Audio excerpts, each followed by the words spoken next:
আকাশবাণী খবর পড়ছি প্রবাল বন্দ্যোপাধ্যায়। এখনকার বিশেষ বিশেষ খবর।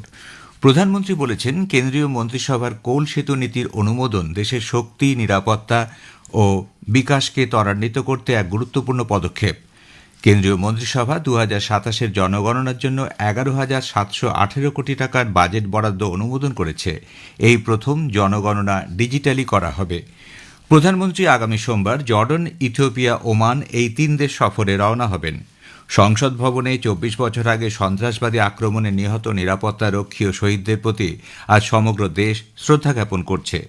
স্কোয়াশ বিশ্বকাপের সেমিফাইনালে চেন্নাইয়ে ভারত আজ মিশরের মুখোমুখি হবে।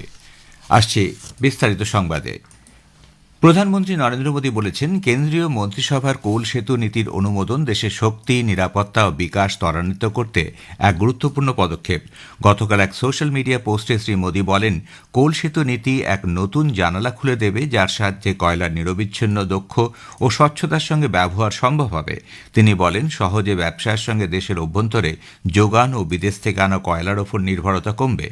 অন্য একটি পোস্টে প্রধানমন্ত্রী বলেন, কেন্দ্রীয় মন্ত্রিসভার সিদ্ধান্ত অনুযায়ী 2026 সালের জন্য নারকেল ছোবড়ার ন্যূনতম সহায়ক মূল্য বৃদ্ধির ফলে শুধুমাত্র কৃষকদের উপার্জনই বাড়বে না, নারকেল ছোবড়ার উৎপাদনও বৃদ্ধি পাবে। সরকার দেশের কৃষকদের জীবনযাত্রার মান উন্নত করতে দায়বদ্ধ বলে তিনি মন্তব্য করেন। কেন্দ্রীয় মন্ত্রিসভা 2027-এর জনগণনার জন্য 11,718 কোটি টাকার বাজেট বরাদ্দ অনুমোদন করেছে। নতুন দিল্লিতে গতকাল তথ্য সম্প্রচার মন্ত্রী অশ্বিনী বৈষ্ণব জানান, 2টি পর্বে এই জনগণনা হবে। 2027-এর জনগণনা এ যাবৎ ষোড়শ এবং স্বাধীনতার পর 8বার করা হচ্ছে। ভারতের জনগণনাকে বিশ্বের মধ্যে সর্ববৃহৎ প্রশাসনিক এবং পরিসংখ্যানগত কর্মসূচি বলে বিবেচনা করা হয়। এই জনগণনায় জাতিভিত্তিক গণনাও অন্তর্ভুক্ত থাকবে। শ্রী বৈষ্ণব বলেন, এই প্রথম জনগণনা ডিজিটালি আয়োজন করা হবে। মোবাইলের মাধ্যমে আপলোড করা হবে সংগৃহীত তথ্য। মন্ত্রী অশ্বিনী বৈষ্ণব আরও জানিয়েছেন, মন্ত্রিসভার অর্থ বিষয়ক কমিটি কোল লিঙ্কেজ নীতি, কোল সেতুর সংস্কার অনুমোদন করেছে। শিল্পে দীর্ঘমেয়াদী ব্যবহারের জন্য কয়লা ক্ষেত্রে নিলাম এবং রপ্তানির জন্য পৃথক জানালা কোল সেতু নামে চালু করা হবে। 2016 সালের নন রেগুলেটেড সেক্টর লিঙ্কেজ অপশন পলিসিতে বলা হয়েছিল, দেশীয় প্রয়োজনে ও যে কোনো ব্যক্তি এই লিঙ্কেজ নিলামে অংশগ্রহণ করতে পারবেন। এছাড়াও মন্ত্রিসভার অর্থ বিষয়ক কমিটি 2026 মরশুমে নারকেলের ছোবড়ার জন্য ন্যূনতম সহায়ক মূল্য ঘোষণা করেছে। 2016 में कोल सेतु के माध्यम से जो नॉन पावर सेक्टर्स हैं उसको एक बहुत ही ट्रांसपेरेंट मेथड से ऑक्शन करने की व्यवस्था लाई गई थी। अब उसमें एक सेकंड बड़ा रिफॉर्म किया गया आज।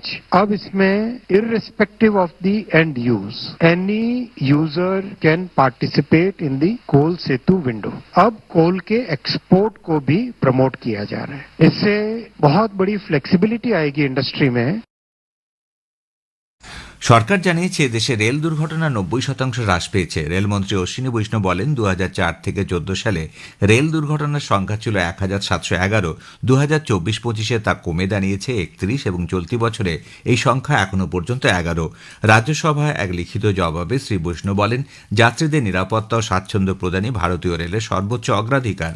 তিনি বলেন, কুয়াশা ঘন এলাকায় দুর্ঘটনা রুখতে জিপিএস ভিত্তিক ফগ সেফটি ডিভাইস লোকো পাইলটদের দেওয়া হচ্ছে, যাতে তারা সিগন্যাল এবং লেভেল ক্রসিংয়ের দূরত্ব অনুমান করতে পারেন। এদিকে রাজ্যসভায় বিজেপি সাংসদ শ্রমিক ভট্টাচার্যের প্রশ্নের জবাবে রেলমন্ত্রী বলেছেন, অমৃত ভারত স্টেশন প্রকল্পের অধীনে পশ্চিমবঙ্গে সন্তোষজনক গতিতে কাজ এগোচ্ছে। সংসদের শীতকালীন অধিবেশনে দেশজুড়ে বিপজ্জনকভাবে বেড়ে চলা বায়ু দূষণ নিয়ে সরকার আলোচনায় প্রস্তুত বলে কেন্দ্রীয় সংসদ বিষয়ক মন্ত্রী কিরেন রিজিজু জানিয়েছেন। লোকসভায় গতকাল তিনি বলেন, লোকসভার কার্য উপদেষ্টা কমিটিতে বিরোধী দলনেতা বিষয়টি উত্থাপন করেছেন, তাই নিয়ম মেনে কিভাবে আলোচনা হবে তা বিবেচনা করছে সরকার। অসামরিক বিমান চলাচল মন্ত্রী কিঞ্জারাপু রামমোহন নাইডু বলেছেন, সরকার দেশেই যাতে বিমান তৈরি করা যায় তার লক্ষ্যে একটি কর্মসূচি হাতে নিয়েছে। দেশের ক্রমবর্ধমান বিমান পরিবহন চাহিদা পূরণের জন্য মেড ইন ইন্ডিয়া বিমান থাকা বাঞ্ছনীয়।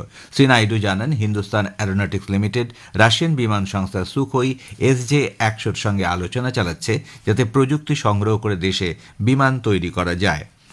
প্রধানমন্ত্রী নরেন্দ্র মোদী আগামী সোমবার 15 ডিসেম্বর জর্ডন, ইথিওপিয়া, ওমান সফরে নতুন দিল্লি থেকে রওনা হবেন। বিদেশ সচিব ড নীনা মালহোত্রা গতকাল নতুন দিল্লিতে সাংবাদিকদের জানান, জর্ডানের রাজা দ্বিতীয় আবদুল্লাহ বিন আল হুসেইনের আমন্ত্রণে 15 ও 16 ডিসেম্বর জর্ডন সফর করবেন। Ethiopia is an important and trusted partner in the global south and the African context. The Ethiopian Prime Minister, Dr. Abiy Ahmed, has been a prominent participant and key speaker during the past editions of the Voice of Global South. The current visit reflects India's commitment towards deepening South-South cooperation and strengthening of partnership with Africa. The visit will also help consolidate cooperation across a broad spectrum of areas, including economy, trade, culture, and people-to-people contacts. Bharat Jordan কূটনৈতিক সম্পর্কের ৭৫ বছর উপলক্ষে শ্রী মোদীর এই প্রথম সেদেশ সফরের দ্বিতীয় পর্যায়ে প্রধানমন্ত্রী ১৬ ও ১৭ ডিসেম্বর ইথিওপিয়া যাবেন। ইথিওপিয়ার প্রধানমন্ত্রী আবিই আহমেদ আলীর সঙ্গে একক ও প্রতিনিধি পর্যায়ের বৈঠক হবে। তৃতীয় পর্যায়ে মোদী যাবেন ওমানে, তার সঙ্গে এক উচ্চস্তরীয় প্রতিনিধি দলও থাকবেন। সিকিম বিধানসভা ১২টি সম্প্রদায়কে সর্বসম্মতভাবে তপশিলি উপজাতির মর্যাদা দেওয়ার প্রস্তাব অনুমোদন করেছে। সিকিম সরকারের গঠিত উচ্চস্তরীয় কমিটির পেশ করা রিপোর্টের ভিত্তিতেই এই অনুমোদন। এর ফলে এই ১২টি সম্প্রদায়ের মানুষ সরকারিভাবে আদিবাসীদের অধিকার ও সুবিধা পাবে। ভোটার তালিকায় বিশেষ নিবিড় সংশোধনের কাজ খতিয়ে দেখতে নির্বাচন কমিশন পশ্চিমবঙ্গ, তামিলনাড়ু, উত্তরপ্রদেশ, কেরালা সহ ৮টি রাজ্যের জন্য বিশেষ রোল অবজারভার নিয়োগ করেছে। কমিশন জানিয়েছে ইতিমধ্যে বিশেষ রোল অবজারভাররা কাজ শুরু করেছেন।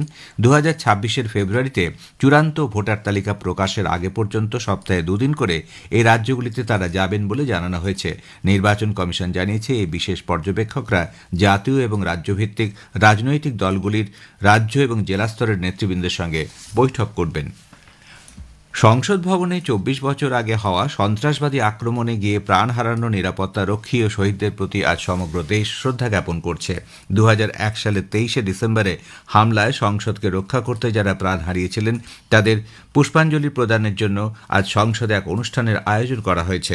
উপরাষ্ট্রপতি ও রাজ্যসভার চেয়ারম্যান সিপি রাধাকৃষ্ণন, প্রধানমন্ত্রী নরেন্দ্র মোদী, লোকসভার অধ্যক্ষ ওম বিড়লা, কেন্দ্রীয় মন্ত্রী ও সাংসদরা আজ সংসদ ভবনে পুষ্প দিয়ে শহীদদের প্রতি শ্রদ্ধা অর্পণ করবেন। প্রতিরক্ষা মন্ত্রকের সচিব সঞ্জীব কুমার প্রতিরক্ষা উৎপাদন ক্ষেত্রে প্রথাগত ও অপ্রচলিত সমস্যার মোকাবিলা করতে আত্মনির্ভর রাস্তায় চলার ওপর জোর দিয়েছেন। নতুন দিল্লিতে কন্ট্রোলার অ্যান্ড অডিটর জেনারেল আয়োজিত প্রতিরক্ষা ক্ষেত্র ও বিভিন্ন সরকারি উদ্যোগে আত্মনির্ভর ভারত শীর্ষক একটি অনুষ্ঠানে গতকাল সঞ্জীব কুমার আরও বলেন, দেশে শক্তিশালী প্রতিরক্ষা ব্যবস্থা গড়ে তুলতে অডিট সংস্থাগুলোর ভূমিকা বিশেষ উল্লেখযোগ্য। ছত্তিশগড়ের মুখ্যমন্ত্রী বিষ্ণুদেব সাই বলেছেন যে তার রাজ্যে নকশালবাদ ক্রমশ অবলুপ্তির পথে। ক্ষমতায় আসার ২ বছর পূর্ণ করার পর গতকাল মুখ্যমন্ত্রী সাংবাদিকদের বলেন, নিরাপত্তা বাহিনীর হাতে ৫০৫ জন মাওবাদী মারা পড়েছে, আত্মসমর্পণ করেছে ২৩৮৬ ও গ্রেপ্তার হয়েছে ১৯০১ জন। মুখ্যমন্ত্রী সাই বলেন, উপদ্রুত এলাকায় ৬৯টি নিরাপত্তা শিবির স্থাপন করা হয়েছে। মার্কিন রাষ্ট্রপতি ডোনাল্ড ট্রাম্প বলেছেন, এক সপ্তাহের রক্তক্ষয়ী সংঘর্ষের পর থাইল্যান্ড ও কম্বোডিয়ার নেতারা তাদের মধ্যে যুদ্ধবিরতি চুক্তি পুনরায় কার্যকর করতে রাজি হয়েছে। দুদেশের মধ্যে সংঘর্ষে কমপক্ষে ২০ জন প্রাণ হারিয়েছেন, গৃহহারা প্রায় ৫ লক্ষ মানুষ। প্রেসিডেন্ট ট্রাম্প সামাজিক মাধ্যমে এক বার্তায় যুদ্ধবিরতির জন্য নিজের কৃতিত্ব দাবি করেন। মালয়েশিয়ার প্রধানমন্ত্রী আনোয়ার ইব্রাহিমও এতে সহায়তা করেছেন বলে তার দাবি। ট্রাম্প বলেন, থাইল্যান্ডের প্রধানমন্ত্রী অনুতিন চান্নাভিরাকুল এবং কম্বোডিয়ার প্রধানমন্ত্রী হুন মানেত, দুই নেতাই যুদ্ধবিরতির পাশাপাশি গত অক্টোবরে মালয়েশিয়ার কুয়ালালামপুরে স্বাক্ষরিত হওয়া শান্তি চুক্তি মেনে চলতে সহমত হয়েছেন। স্কোয়াশ বিশ্বকাপের সেমিফাইনালে চেন্নাইয়ে ভারত আজ মিশরের মুখোমুখি হবে। অন্য সেমিফাইনালে টুর্নামেন্টের শীর্ষ বাছাই হংকং খেলবে জাপানের বিরুদ্ধে। কোয়ার্টার ফাইনালে দক্ষিণ আফ্রিকাকে ৩-০ হারিয়ে ভারত সেমিফাইনালে পৌঁছেছে। অন্যদিকে ইজিপ্ট মিশর পরাজিত করেছে অস্ট্রেলিয়াকে। ভারত এই নিয়ে দ্বিতীয়বারের জন্য স্কোয়াশ বিশ্বকাপের সেমিফাইনালে উঠল। শেষ করার আগে বিশেষ বিশেষ খবরের কিছু অংশ আবার পড়ছি। প্রধানমন্ত্রী বলেছেন, কেন্দ্রীয় মন্ত্রিসভার কোল সেতু নীতির অনুমোদন দেশের শক্তি, নিরাপত্তা ও বিকাশ ত্বরান্বিত করতে এক গুরুত্বপূর্ণ পদক্ষেপ। কেন্দ্রীয় মন্ত্রিসভা ২০২৭-এর জনগণনার জন্য ১১,৭১৮ কোটি টাকার বাজেট বরাদ্দ অনুমোদন করেছে। এই প্রথম জনগণনা ডিজিটালি করা হবে। সংসদ ভবনে ২৪ বছর আগে সন্ত্রাসবাদী আক্রমণে নিহত নিরাপত্তারক্ষী শহীদদের প্রতি আজ সমগ্র দেশ শ্রদ্ধা জ্ঞাপন করছে। স্কোয়াশ বিশ্বকাপের সেমিফাইনালে চেন্নাইয়ে ভারত আজ মিশরের মুখোমুখি হবে। খবর শেষ হলো। এরপর খবর শুনুন সকাল ৭টা বেজে ২৫ মিনিটে।